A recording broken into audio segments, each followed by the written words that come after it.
Yeah, I've played Miami Open. I don't know how many times, too many, probably, and feels a bit of a different vibe since the tournament has moved. But I feel like there's the opportunity to kind of expand for fans, so that's exciting, and I'm definitely looking forward to start the tournament. Did you prefer Key Biscayne or here? I mean, what was your first take? Personally, I prefer Key Biscayne, but I do understand why it has moved, so I respect that, and I think that's the right move. But on the personal level, it just felt a little bit more intimate. The drive over the bridge every day was kind of something that I really enjoyed, and it almost felt like you're taking off and then landing.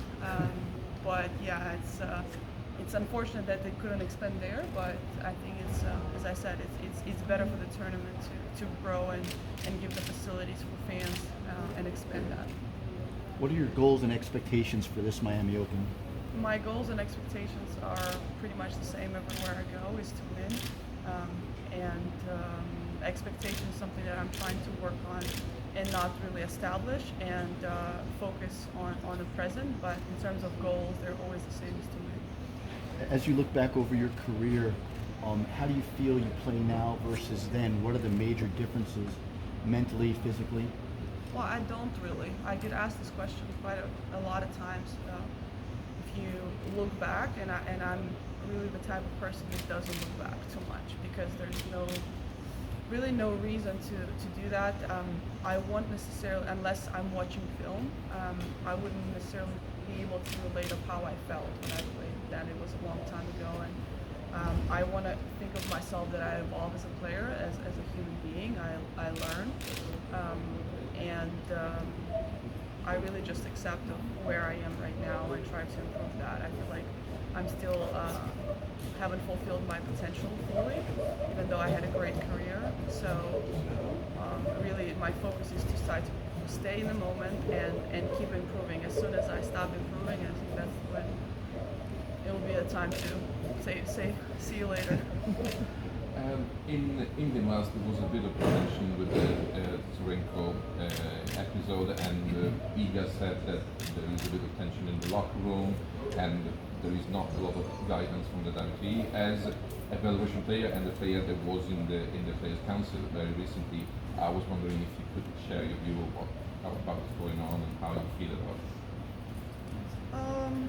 Well, I personally don't really see the tension. Obviously, there is certain players that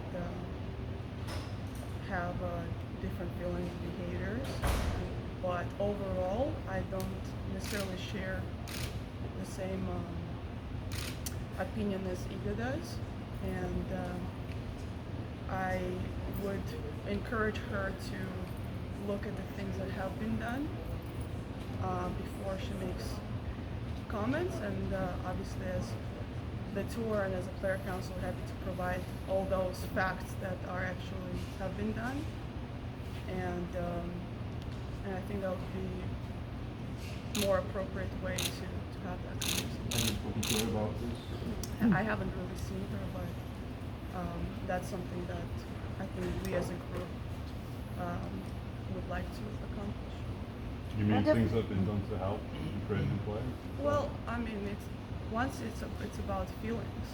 If you go based on feelings, it's one thing, and when you go based on facts, it's not that hard to research them.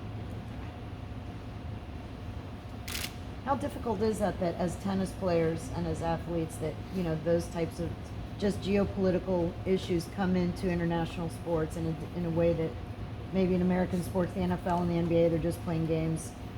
When you're playing tennis internationally, these sorts of geopolitical issues become, big. How do you manage that and balance that? How do I manage that? I don't think that I have any control over that, so I don't necessarily try to manage that. When I get asked a question, I give an honest answer. And I don't. I definitely see that this has become a more of interest in press than our sport, and that's unfortunate. Vika, do you train at the Everett Academy much these days, and you consider Chris Everett sort of a mentor at all? I do practice there, yes. And Chrissy has been a great friend and somebody that I can definitely always turn to and ask for advice, which is a privilege, which I really, really appreciate. So, yeah, it's been a pretty difficult time for her lately, but it's really amazing to see that she's doing much better, and very happy for her. And how do you enjoy your time away from the tennis court with family, and also what charitable causes are important to you to pay it forward? What kind of things are you doing?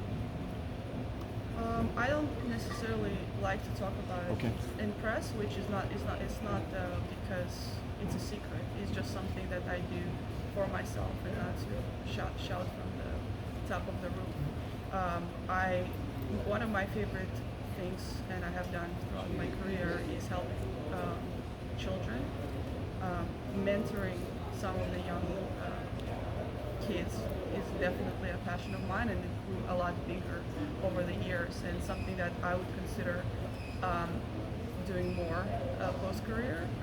And offside of the court, I'm a mom of a 6-year-old who plays 3 sports now, and that takes a lot of scheduling and planning, and I have it's not easy to have my career at the same time. I want to be at every of his practice, which Leo really, asked me to be. I actually flew in from Dubai. I landed at like 5, and his soccer practice was at 5:45. Or actually, I got to the house at like 5:15, and I said, I'm not sure I'm going to be able to make it to your practice. And he goes, well, Mommy, it's okay. You can just be late. But I was like, so you still want me to come? Yeah, so it's sweet, but it's a lot of planning, to put my schedule and his schedule together.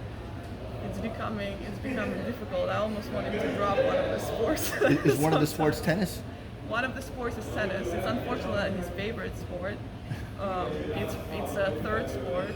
Hockey is number 1, soccer is number 2, and tennis is. I'm struggling. When he sees me playing, when he comes to practice with me or to tournaments, he gets more inspired and he wants to play more. But if that's not the case, then we're struggling a bit with tennis. Has it changed your perspective as a player, being a mom of a kid who's now picking up a sport? I mean, do you look at it differently as a mother than when you were not a mother?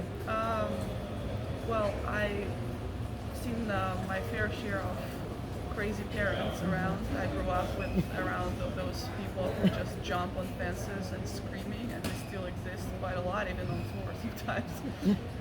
But I guess because I've done what I wanted and what I dreamed of in my career, I'm not looking at my son as fulfilling kind of my dreams. So I feel like in a way I have a healthier perspective there, and it helps. But I yell at his practice and stuff because I want to support him so much. And so when it's his game time, I have no shame of screaming and just supporting him, 0 shame. And so I even asked him one time, do you think I'm a bit too loud sometimes? And he goes, yeah, a little bit, but I don't like it. So I enjoy that part. I enjoy that, seeing him, for example, in hockey, he's been progressing so well, to see him skate and to start, it's amazing. I really enjoy to see the process, and sometimes I almost feel like I'm so much not realistic, but I'm so much optimistic about him that I was like, why can't you be like that to yourself sometimes and be kinder and be more supportive? So it's a bit of a lesson that I'm kind of learning through this process myself.